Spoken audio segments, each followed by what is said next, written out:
الكتم حتى زركب تفنقلت أما عند حري موتنا له كنا رحت معدي اليوم نحجز متنا مويتنا صحينا هو بمجب رحاب مموت يلبتم مجب إربوت مموت يلبتم مش ما قلتشون يرجعت عشان بتوضعوا سبسوا تللك سوتشن يرجعت عشان بتوضعوا أنا يمجمرة أنا راسو يموتك الناس جنا إثيوبيا لا يسايقبونه يبالي بيتين سلكي تقبلوا ምግባረ ሰናይ እንኳን ሄዶ ለምርመራ ፈርሙ ይተኛ ይሄ ልጅ ይተኛ ሲባል አልፈርምም ብላም ቢያለች ሰው ናት። ምንም አላስቀርም ሰይፉ እናገራለሁ። በትፈልጉ ፍረዱብኝ። በቃ የኢትዮጵያ ሕዝብ ይፍረድብኝ። ግን ምንም አይነት ምርጫ እየተሰጠኝ ስላልሆነ በህይወቴ ላይ እየደረሰ ስለሆነ መናገር ስላለብኝ ይህን ቪዲዮ አንድ ጊዜ አሳይቻችሁ እንመለስ። ሰላም ፍቅር ጤና ለእናንተ ይሁን ውድ ተመልካቾቻችን። ሚዲያችን ሰናይ መልቲ ሚዲያ ፕሮግራማችን ሳምንቱ በሰናይ ነው። እንግዲህ በዚህ ሳምንት ከነበሩ እጅግ አነጋጋሪ የሆኑ ክስተቶች እንዲሁም ደግሞ በሶሻል ሚዲያዎች ሲዘዋወሩ የነበሩ መረጃዎችን ወደ እናንተ የምናደርስበት ፕሮግራማችን አሁን እንጀምራለን። በትግራይ ክልል ሕጻጽ በተባለ ቦታ በጣም በርካታ ሰዎች በረሃብ ምክንያት እያለቁ ነው ያሉ፣ በረሃብ ምክንያት እየሞቱ ነው ያሉ። ታዲያ ለዚህ ደግሞ የተለያዩ የሶሻል ሚዲያ ተጽዕኖ ፈጣሪዎችን ወደ ቦታው በመሄድ እርዳታ እያደረጉ ነው የሚገኙ፣ እንዲሁም ደግሞ የተለያየ ጥሪዎችን በማቅረብ ይገኛሉ። ይህንን ደግሞ እስቲ እኛም በዚሁ ተሳታፊ እንሆን ዘንድ የምንችለውን ነገር ለማድረግ ነው። እስቲ በመጀመሪያ ደረጃ ያለው ሁኔታ ምን ይመስላል? ይህንን ተከታትለን እንመለስ። መላ ዓለም ዘለኹ የውድሪዎ መለኹ አዴታትና ረይወን ናተፀራና ሆስፒታል ያትዋለሁ በይዛኻቱና መላ ዓለም ሸርኩም ሓግዙና በይዛኻቱ أجوغن ما ماليسي أجوغن مراتي أوردرتن أجوغن زينا إذا رغبت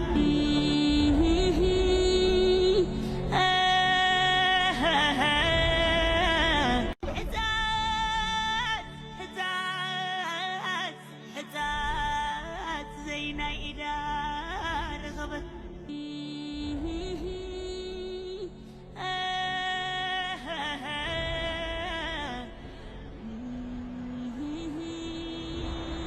እንግዲህ እንደሰማችሁት ነው። እጅግ ያሳዝናል። በጣም ያሳዝናል። በርካታ ሰዎች በረሃብ እያለቁ ነው የሚገኙ። ታዲያ እኛ ደግሞ እስቲ የምንችለውን ነገር እናድርግ። ይህንን መረጃም ለሌሎችም ሼር እያደረግን እንድናደርስላቸው፣ በዛው ደግሞ እኛም የምንችለውን ነገር ማድረግ ያለብን ነገር እንድናደርግ ነው። በተለይ መላው ኢትዮጵያውያን ኤርትራውያንና ሌሎችም እንደዚሁ ብንተባበር እንደዚህ አይነት ችግሮችን በቀላሉ መቅረፍ እንችላለን። እነዚህ ችግሮች ደግሞ ለመቅረፍ ምንም ፖለቲካ አያስፈልግም፣ ምንም አይነት ምክንያት አያስፈልግም። ስለዚህ ባለንበት ቦታ ሆነን እነዚህ አይነት ሰዎችን ለመርዳት የበኩላችንን አስተዋጽኦ ብናደርግ መልካም ነው የሚል ሐሳብ ነው ለማስተላለፍ ወደው። ምናልባት በሶሻል ሚዲያው ላይ በጣም ብዙ ተጽዕኖ ፈጣሪ የምንላቸው የሶሻል ሚዲያ ኮንቴንት ክሬተሮች በዚሁ እየተሳተፉ ነው የሚገኙ። ለምሳሌ እንደነ ጆን ዳንኤል፣ እንደነ ዮሐንስ ተሾመ እንዲሁም ደግሞ እንደነ አዶናይ እና ሌሎች በዚሁ የራሳቸው አስተዋጽኦ እያደረጉ ነው የሚገኙና ሌሎች በርካታ ሰዎችም የምንችለውን ነገር ብናደርግ መልካም ነው የሚል ሐሳብ ነው ያለን። እስቲ በዚሁ የታዋቂው ቲክቶከሩ የክሬቲቭ አዋርድ አሸናፊ የነበረ አዶናይ ያስተላልፈው መልእክት አለ። ይህንን መልእክት ልጋብዛችሁና ከዛ ወደ ቀጣይ ርዕሰ ጉዳይ እንገባለን። ሰው በምግብ ረሃብ መሞት የለበትም። ምግብ እርቦት መሞት የለበትም። የማይሆን ነገር ነው። አሁን ባለንበት ዘመን፣ አሁን ባለንበት ደረጃ፣ አሁን ባለንበት ቴክኖሎጂ፣ አሁን ባለን ኔትወርክና ኮኔክሽን ማናባቱ ነው ይሞታል። እንዴት አድርገውስ ተርቦ ይሞታሉ እኛ ሳናያቸው? ለምንድን የፈዘዝ ነው? እውነት ለመናገር ስለ ሕጻጽ ሰምታችኋል ሁላችሁም ማለት ነው። ለዛም ነው አሁኑን ወደዚህ ኮሜንት ትገቡና ታላላቅ ካምፓኒዎች የምትሏቸው ታግ አድርጓቸው። እነሱ ካምፓኒዎች እፈልጋቸዋለሁ አሁን ማለት ነው። እነዚህ ሰዎች ማገዝ ይኖርብናል። ሕጻጽ ላይ በጣም ብዙ ሰዎች እየሞቱ ነው ያሉት፣ በረሃብም እየተሰቃዩ ነው ያሉት። ማል ኒውትሪሽን አለ፣ ማርያም ሳፕሊመንት ይጎላቸዋል፣ መድኃኒት ይጎላቸዋል፣ ምግብ ይጎላቸዋል፣ የሚተኙበት ቦታ። እነዚህ ነገሮች በአንዴ ማሟላት የምንችልበት ጊዜ ላይ ነን ያለነው እንዴ። ስለዚህ ነርሶች ከኔ ጋር እንድትቆሙ ፈልጋለሁ። ዶክተሮች ከኔ ጋር እንድትቆሙ ፈልጋለሁ። ፋርማሲ ካላችሁ መድኃኒት እንድትሰጡ ፈልጋለሁ። የምግብ ፋብሪካዎች ካላችሁ ምግብ እንድትሰጡ ፈልጋለሁ። አካፍል አንተ አካፍል። ሁላችንም እናካፍልና እናግዛቸው። ሰዎችም እፈልጋለሁ ሁላችንም አብረን ሄደን የኪችን እቃዎች ይዘን እንሂድ፣ ጄነሬተር ይዘን እንሂድ፣ መብራት እናብራዛው፣ ኪችን ይገጠም። ከዛ እዛው ሆነን እየሰራን ምግብ እየላክን ማለት ነው ይህ ነገር መለወጥ እንችላለን። እውነቴን ነው የምላችሁ። በምንም ተአምር እነዚህ ሰዎች መሞት የለባቸውም። ምክንያቱም ዘመኑ ተቀይሯል። በዚህ ዘመን ሰው የሚሞት ከሆነ በረሃብ that means ይህ ጭካኔ ብቻ ነው እንጂ እውነት ነው የምላችሁ እኛ ሳንሰማ ቀርተን አይደለም ልንገራችሁ። ስለዚህ እባካችሁ አሁኑኑ ሕጻጽ ላይ የሞቱ ያሉ ሰዎች እንያቸው። በረሃብ እየተሰቃዩ ነው ያሉት። በጣም ነው የሚያሳዝኑት። አሁን እኔ ራሴ ወደዛ ልሄድ ነው። ወደዛ ሲሄድ ግን ብቻዬን አይደለም መሄድ የምፈልገው። ትራኮች ጭኜ ነው መሄድ የምፈልገው። አንዱ በምግብ፣ አንዱ በፋርማሲ እቃዎች፣ አንዱ ደግሞ የኪችን እቃዎች፣ የጄነሬተር ሰዎች ተሰባስበን አብረን ሆያል እንሄዳለን ማለት ነው። ይህ ነው እንግዲህ ሰውነት አይደለ? ቲክቶክ ለዚህ ካልተጠቀምነው ታዲያ ለምኑ ተረፈን? ልንገራችሁ። ዝም ብዬ እኔ ዘፈን አብርቼ እንደዚህ ስል ቫይራል ከወጣው ጥቅሙ ምንድነው? ይሄ ሲሪየስሊ ሶ ፕሊዝ ሌትስ ዱ ኢት። እስኪ ኮሜንት ላይ ቻሌንጅ እንፍጠር። በጣም ብዙ ካምፓኒዎች ታግ እናርጋቸው። ይህ ቪዲዮ ደግሞ ሼር እናርግ። ለምናቀው ሰው ካለ ሼር እናርግና እናዳርሰው። ከዛ የነዚህ ሰዎች ህይወት እንቀይር እባካችሁ። ዘመኑ ተቀይሯል። ሰው መራብ የለበትም። ቻው። ኮሜዲያን ወንድወሰን አውራሪስ ህይወቱን ማለፉ እናውቃለን። በዛው ልክ ደግሞ የሱ ባለቤት በሰይፉ በኢቢኤስ ቀርባ በሳልስቱ ከቤት ተባረር ያለው በሱ ወላጆች አማካይነትና በእህቱ አማካይነት ከቤት ተባረር ያለው የሚል መልእክት ሰጣ ነበረ፣ ቀርባ ነበረ። በዛው ደግሞ የተለያዩ እርዳታዎችም እየተደረጉላት እንደሚገኙ መረጃዎች አሉን። ትናንትናው ደግሞ ወላጆቹ ቀረቡና እነሱ ደግሞ የራሳቸው ሀሳብ አቅርቧል። እኛ አላባረርናትም፣ በራሷ ፍቃድ ነው የሄደችው። ይልቁንስ እንዲሁም ስማችን አላግባብ ስማችን ጠፍቷል፣ ስለዚህ ይቅርታ መጠየቅ መቻል አለባት። ለዚህ ደግሞ የኢትዮጵያ ሕዝብም የራሱ የሆነ ፍርድ መስጠት አለበት የሚል ነው። ወላጆችም ቀርበዋል፣ እሷም ቀርባለች። ሁለቱንም በሰይፉ ፋንታውን ቀርበው እነሱ ያሉትን ነገር ሁለቱም እስቲ ላሰማችሁና እናንተ ደግሞ የራሳችሁ ግምት አስቀምጡ። ያው ኦልሬዲ መገመት ነው እንጂ ከላየን ኦልሬዲ ምንም ልናደርግ ስለማንችል ወይ እውነተኛ ፍርድ ልንሰጥ ስለማንችል ማለት ነው። የትኛው ነው ትክክለኛ የሚለው ነገር ማወቅ የሚቻለው ኦልሬዲ ፈጣሪ ነው ይሄንን ሊያውቀው የሚችል ወይ ደግሞ ባለ ጉዳይ የሆነ ሰው ነው ሊያውቀው የሚችል። ነገር ግን ሁለቱም ተበዳይ እንደሆኑ ነው እዚህ ጋር እያቀረቡ ያሉና ወላጆችም ተበዳይ እንደሆኑ እንዲሁም ደግሞ እሷም ተበዳይ እንደሆነች ነው እያቀረበች የምትገኘው። ኤኒዌይስ ምንድን ነው የሚለው ነገር የሁለቱም መረጃዎችን ላጋራችሁ። ቤቲ ምንድን ነው የተፈጠረው? ያው እኔና ቤተሰቦቹ ብዙም አንተዋወቅ የለንም። በእርግጥ ያው ውጭ ሀገር ነው የኖሩት። እናትየዋም እህትየዋም ውጭ ነው የኖረችው። ባለፈው የሆነ አመት መታት ከሷ ጋር ተዋውቀናል፣ ከእህቱ ጋር ማለት ነው። እናትየዋ ጋር ጭራሽ ትውውቅም የለንም ማለት አንተዋወቅም። ምን አይነት ሰው እንደሆንኩ ምን አይነት አታቀኝም። ያው በፊትም በስልክ ነበረ እንዴት ናችሁ ምናምን እንባባለውና ያው ለቅሶ ላይ ቁጭ ብለን ብዙ ነገሮች አሉ። እኔ ይሄ ነው ማለቱ በጣም ለኔ ራሱ እጅግ በጣም ይከብደኛልና የሰልስቱ ቀን በቃ መውጣት አለባት ከቤት አንቄ ነው ማስወጣት አለች እህትየው ማለት ነው። እና ያው እንደዛ ስትል ያው ሰዎች ይሰሟታል፣ ምን ይሏታል። እኔ ደግሞ በጣም ልጄ እየተረበሸች ነበር። አንድ በአባቷ ሀዘን ተረብሻለች፣ ሁለት በምሰማው ነገር ምናምን እየተረበሸች ነበረ። ያው እኔ ምንም አይነት ነገር እሱ ለኛ ምንም አይነት ነገር የተወለን ነገር የለም። ያው የዕለት የሚሰራትን ምናምን ነው እንትን የምንለውና በቃ መውጣት አለባት ምናምን ይሄንን የምሰማው ነገር ለልጄም እየተበጠበጠች በቃ ዛሬ አስወጣታለሁ አለች። በቃ በሰልስቱ ዛሬ ነው ማስወጣት ማታ በቃ ሰው እንትን ሲል ምናምን ስትል እኔም ለህይወቴም ለምንም ፈራለሁ። ገብቷል። ልጄ ደግሞ ከኔ በላይ ደግሞ ልጄ ብዙ ነገር በቃ እየሰማች ጭንቅላቷ እየተበጠበጠ፣ በዛ ላይ ደግሞ የቶንስል በሽተኛ ናት። ልክ እሱ የሞተ ጊዜ ነው እንደውም አቢጋ ቀጠሮ አስይዞ ነበረ ለሷ። ልክ እሱ የሞተ ቀጠሮ ቀን ደረሰ። ደግሞ በአጋጣሚ ሆኖ የልጄ ማለት ነው ይሄ የሚወጣ ቶንስል አላት አብይ ጋር አስመዝግቧል። እና እኔ ብዙ ችግር አለብኝ፣ ብዙ ነገሮች እያሉብኝ እንደገና በቃ መውጣት አለባት ተብሎ ያው እኔ ብዙ ቃላት መናገር አልችልም። ለእግዚአብሔርና ለኢትዮጵያ ሕዝብ ነው እኔ እንትን የምለው የምናገረው። በመግባባት መፍታት አልተቻለም። ሽማግሌዎችን እየረገጠች ነው የምትወጣው። ሲሰበስቡ ትልልቅ ሰዎችን እየረገጠች ነው የምትወጣው እና የመጀመሪያ ቀን ራሱ የሞተ ቀን እነሱ ገና ኢትዮጵያ ላይ ሳይገቡ ነው የባለቤቴን ስልክ ተቀበሏት ተብሎ ማለት ነው። እንግዲህ የእሷን ኢንፎርሜሽን ሰምተናል። በሶስተኛው ቀን በእህቷ አማካይነት እንደወጣች ነው ስልክም እንደተቀማች አውርታለች። እህቱም ሌላ ከዛም አልፋ እንግዲህ ወደ አካላዊ ጥቃትም እንደምታደርስባት እየዛተች እንደነበረ ይህንን መረጃ ደርሶኛል። በዚህ አማካይነት ደግሞ እኔም ከቤቱ ወጥቻለሁ የሚል ሀሳብ ነው የሰጠችው። ወላጆቹስ ምን ይላሉ? ይፈረድብኝ፣ የዓለም ሕዝብ ፈርዶብኝ የለ አሁንም ይፍረድብኝ በድዬ ከሆነ በቃ አሁን በፊት ለፊት በእናንተ ፊት ቀርባ አዎ አስወጥተውኛል። አይ አብዬ ነው ውሸቴን ነው የምትለውን ቃል ደግሞ እፈልጋለሁ። ልጄም እንዶ ተቃጥሎ ነው የሞተው። አሁን ላለፈው ቅዱስ ዮሐንስ እንኳን ሆዴ አልችላለኝ፣ አንጀቴን ቀጠቀጣል። ታይ ልጄ ደውይልኝና ልጄን ድምፅ ልስማ አልኳት። ደወለችልኝ፣ አገኘሁት። ሲቃ ይዞታል። ቁጭ ብሏል። ሳሎን ነኝ አለ። ምን ሆነህ ነው? ገንዘብ አጣህ? አልተዘጋጀም ምናምን ላመት ባለ? አረ ሁሉ ሙሉ ነው፣ ምንም የጠፋ ነገር የለም። ዘጋጅቻለሁ ገኔ፣ ምንም የለ። ታዲያ ምን ሆነህ ነው? ልጄን ብዬ ተጎዳሁ። እኔ እኮ እሷ እዛው ትተኛ ልጅቷን ይዛ አባትህ ጋር ሁን አልኩ። በቃ ልቀቃት፣ ትተኛ፣ ታሳድግ። እኔ ልጅ 18 ዓመት እስከሚሞላት አልለያትም። በቃ ልጄን ታሰቃይብኛለች፣ አንቺ አታውቂያትም፣ ለሷ ብዬ ነው የምጎዳው ብሎ ስቅስቅ ብሎ አለቀሰ። እና ታዲያ አሁን ምን ተፈጠረ? አንድ ወርተኛ እሱ ጋር።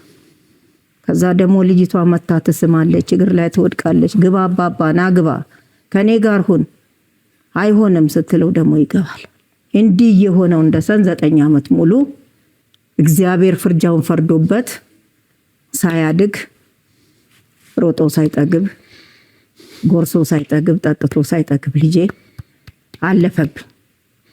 ምን አረጋለሁ? ምንም አረገው ነገር የለም።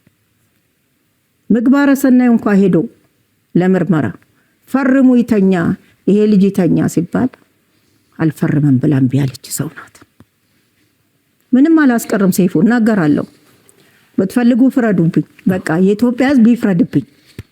ባሏ ነው፣ አካሏ ነው። ታላቅ ወንድም እሷ ታናሽ ትሆናለች። አልፈርምም ብላ እምቢ ብላ ምኒልክ ይግባ አሉ ከእህቷ ጋራ።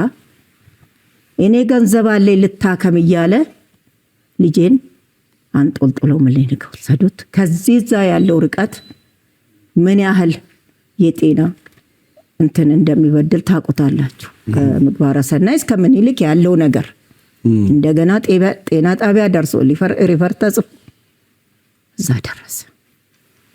ልጄ ይኸው ሞተብኝ። ምን ላድርገው? ምንም አላረግም። ወላዱ ፍረደኝ አለ። ልቤው ሞተብኝ። በቃ ይሄ ነው። ምንም የምለው ነገር የለም። ልጄን ብቻ አሁን ትስጠኝ፣ አሳድጋታለሁ። የልጄ አምሳያ ናት፣ የኔም አምሳያ ናት። ተርቤ ተጠምቼ ለምኜ እንደሷ በአደባባይ ሳላወጣ እንደዚህ ልብሴ ውስጥ ደብቄ አሳድጋታለሁ፣ አስተምራታለሁ። መንግስትም ህዝብም ህግም እናንተም ፍረዱልኝ፣ ልጁን ትስጠኝ። ፀሐይ ለፀሐይ አታንከራታት። ልጅቷን ኮንፊውዝ አደረገቻት።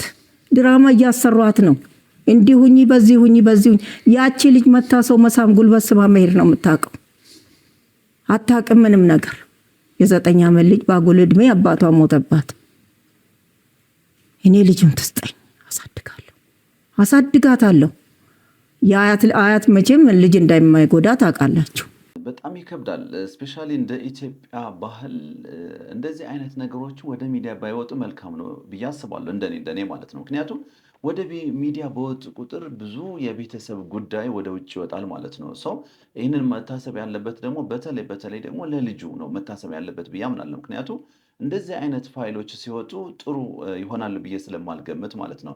ምናልባት በእርዳታ በኩል ሌላ አድቫንቴጅ ሊኖራቸው ይችላል፣ ግን ያንን እርዳታ በሌላ ነገር ማድረግ ስለሚቻል ማለት ነው።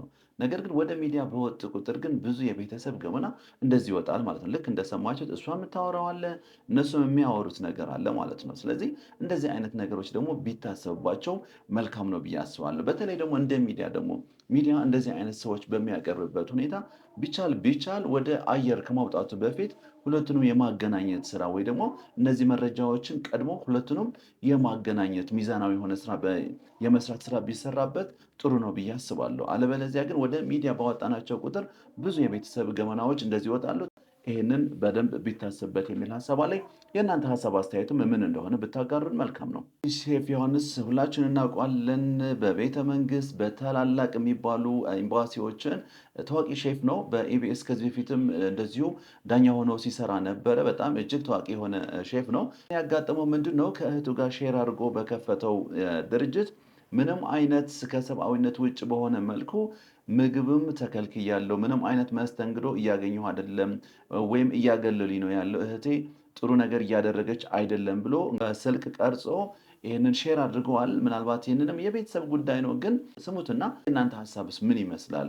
የእናንተ ሀሳብ ብታጋሩን መልካም። ይህን ቪዲዮ ስሰራ ከልቤ በጣም ነው ማስነው። ለምን ለእኛ ቤተሰብ እንደዚህ አይነት ነገር አይገባም። እንኳን ስና ለማንም ለማውራት ለቤተሰብ ለማውራት ይከብዳልና፣ ግን ምንም አይነት ምርጫ እየተሰጠኝ ስላልሆነ በህይወቴ ላይ እየተደረሰ ስለሆነ መናገር ስላለብኝ ይህን ቪዲዮ አንድ ጊዜ አሳይቻችሁ ነው ላልኩሽ። አልፈልግም ነው ያልሽ በራሴ ቤት ቅጅልኝ። ስለዚህ መብላት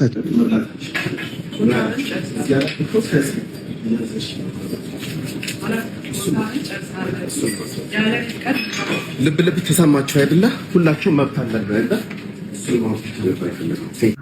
አሁን የሰማችኋት የ5 ዓመት ታናሽ ናት፣ የቢዝነስ ፓርትነራችን ናት።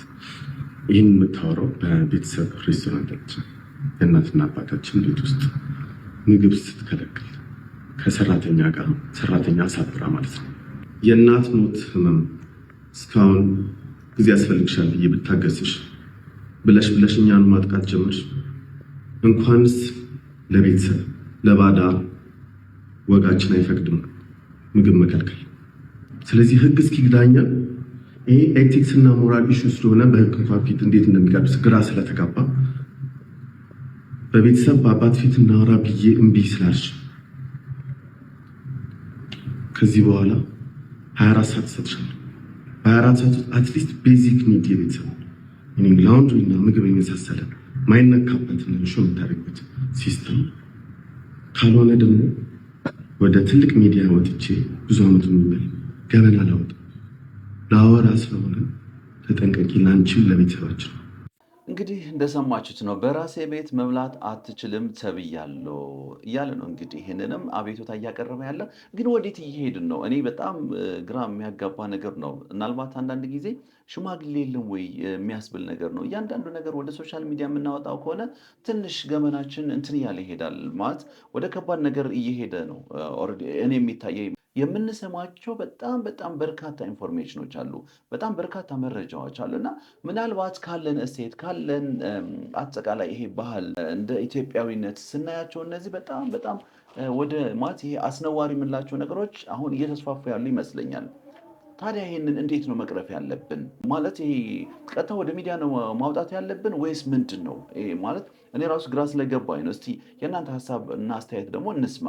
ምክንያቱም እኔ ግራ ገባኝ። አሁን ይሄ ነገር ምናልባት በሽማግሌ ማድረግ ቢቻል ሰዎችም ቤተሰብም ማናገር ቢችሉ እና እነሱ ሁለቱንም ጀስት በጠረጴዛ ዙሪያ ዲስከስ ማድረግ ቢችሉ እንጂ እንደዚህ አይነት ነገር ይሄ ሰው ያሁን ታዋቂ በጣም እጅግ ታዋቂ ሰው ነው። እንደዚህ አይነት ምግብ ተከልክያለሁ ብሎ ወደ ሶሻል ሚዲያ ይህንን ቪዲዮ ቀርጾ መላኩ በጣም ማለት በሚገርም ነገር ነው እና እስቲ የእናንተ ሀሳብና አስተያየት ምን ይመስላል? በኮመንት ሴክሽን አሳውቁን። እንግዲህ ክቡራትና ክቡራን ተመልካቾቻችን ለዛሬ የነበሩን መረጃዎች እነዚህን ይመስሉ ነበረ። ስለ አብሮነታችሁ እናመሰግናለን። አብሬያችሁ የቆየው አንተነህ ስንታየሁ ነኝ። ሰላም።